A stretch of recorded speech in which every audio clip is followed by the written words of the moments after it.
Yeah, we met yesterday as a staff and watched the film and then watched it with the players and met with the kids this morning, the two guys, and told them that Nick was going to be number one and Coleman's number two. And both handled the way I thought they would handle it professionally, and still think both has a bright future, and both I expect to continue to compete daily, and that's the only way you get better. Competition is a good thing, and we're going to continue to have it. What were the main things that stood out for why you made the decision? Well, the main things is consistency. You need a guy that's going to be consistent every play and get us into the right play and be able to go to the right targets. And I thought over the 26 practices, 15 and 11, Nick was the most consistent guy. And Coleman has had his moments, and really the last 5 days I thought Coleman has been really, really good, and he's got to continue that. But I would say consistency is the main thing. Is that the one thing you still need out of Coleman? Probably what you talked to him about is he still needs to push Nick for that job. Well, there's no question. I talk about it all the time. Every setting I have with these guys is we're going to compete here at CSU. And that's the same at every position. Now, at the same time, I don't want Nick looking over his shoulder. If he makes one mistake, he's coming out. But he's got to know that Coleman's there. Coleman's going to push him, and he's going to have to respond and keep his level of play up to help this team get better. Does this help your offense move forward with that starting guy now? Well, I don't. To me, it's a quarterback who's definitely a very important position because of the role he's in as leadership. But at the same time, you don't want to make some super big deal out of it, blow it out of proportion like something's going to change here at practice. We're going to keep doing what we're doing, and that's trying to get better individually, as an offense, as a defense, as special teams every day. What about leadership? Well, both guys are young, okay? Both guys are young and trying to still figure out, how to play the game themselves. And the leadership part, I think, will come as they keep gaining experience. Obviously, making plays and playing in games gives guys confidence, and he's doing a nice job of being a little bit more vocal. But they've got their head spinning right now of what we're trying to do offensively. They're probably in phase one out of 10 phases of where they eventually are going to be. So they got a lot thinking about, but we got to, as we name a starting quarterback, we still got another week of camp, but as we start to hone down on what we're going to do each week, I think he'll understand the plan better, and then leadership skills will be able to come out. How do you modify their practice work as going forward now that you have done it? Well, Nick will run primarily with the ones. I would say probably 75 to 85% of the time, but we'll still get Coleman in there with the ones, a couple shots, and like last scrimmage he had a rack with the ones and took them down and I believe led them to a touchdown. So we'll still give him that opportunity of having a rack and be able to practice. But I really feel, linemen, we may not have 10 that are ready to play, but every other position, receivers and tight ends, the guys out there with guys. We're kind of interchangeable right now at receiver with guys rolling in, so it's not like, the one quarterback's only throwing with these receivers and the two quarterbacks throwing with those. They're throwing with all of them. So I think the timing they're going to be able to get down, which won't be an issue. Did you consider waiting, and why did you do it? Well, I just thought it was time.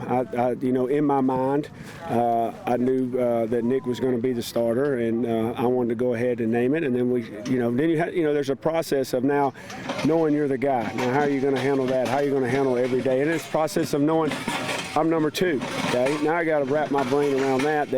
Okay, I'm in competition, but coach has said this guy's going to start. Okay, so I got to be a professional and go out and try to get better every single day and push that guy. And that's easier said than done. To say, hey, oh yeah, coach, I'm going to work my tail off. You got to be mentally ready, and I wanted to have that 3 weeks where we didn't have any lag of a guy feeling sorry for himself, which he wasn't today, going out and still working hard. At this position of a player entering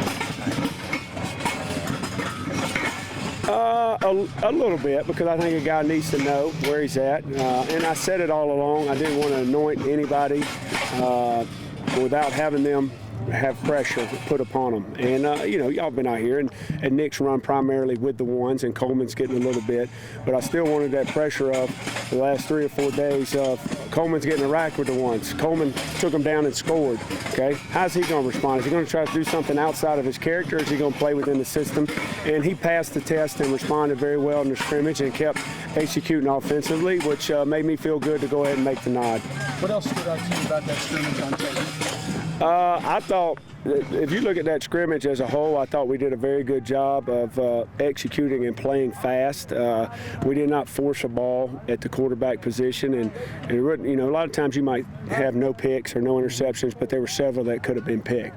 There really weren't any that had a chance to get picked, which I thought was nice. And if we'll take care of the ball and get it to our playmakers and win the turnover battle, we'll have a chance to win every game. You did say it was going to be kind of a dividing line. More players made a name for themselves, maybe changed their mind about where their standing was on that depth chart. Well, I think obviously you look at the quarterback. I thought the running backs did a nice job. I thought Jason Oden has really had a great camp and had another really good day in the scrimmage. I love how he's practicing, and I love how he played in the scrimmage. Defensively, we got to really do better in all areas defensively. But I think a couple D linemen.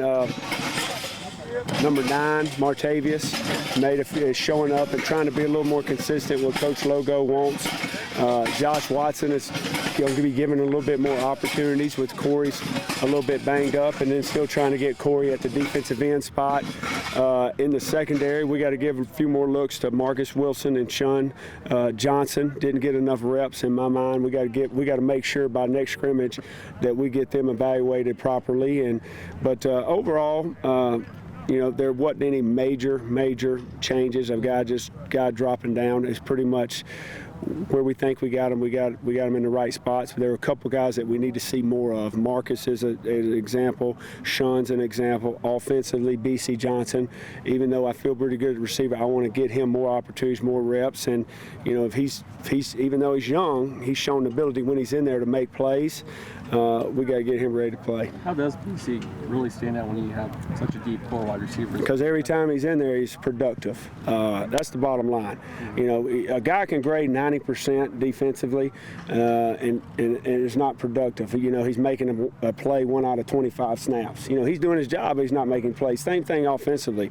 A guy might know what to do, but he's not making any plays. But BC's not had a lot of reps. When he's in there, he makes plays. He's productive. Now, he did have a fumble and didn't hold on to the ball, but that's just I don't care if they know a tenth of a playbook. If they're a playmaker and can change a game, we got to find a way to get them on the field as coaches. How did Jake look at center? Did he get to play much in the scrimmage? He played primarily guard right now. We're a little banged up front, so he's having to work guard, and I really like where those two guys are, Kevin and Jake. And Jake's smart enough to play both. Where Kevin's Kevin's plenty smart. No. Kevin's primarily probably a center. How linebackers, how did you feel about them? Because obviously you've got 2 pretty big-time playmakers you're trying to replace, leading tacklers. How do you feel about the way that group's coming along? Well, I thought we went a little backwards on Saturday, and a lot of it, when you go back and look at the tape, I said after the scrimmage, I thought, effort a couple times, but it really wasn't. Effort was good. It was assignments. We call a blitz. They didn't run the blitz. We had alignment. The things I talk about, alignment and assignment and playing hard, I thought we were playing hard and running through the ball, okay, but the alignment and assignment piece of the scrimmage wasn't there. When you talk about your pass rush, because I know your defensive linemen, they had to learn some different techniques with the changes.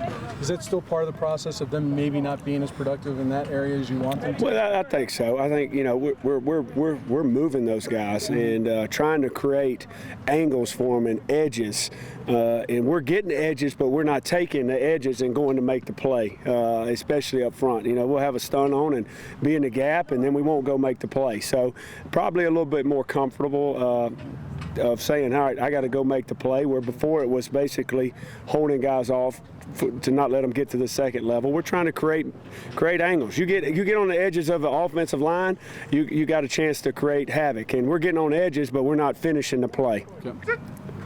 All right, thank you. Yep.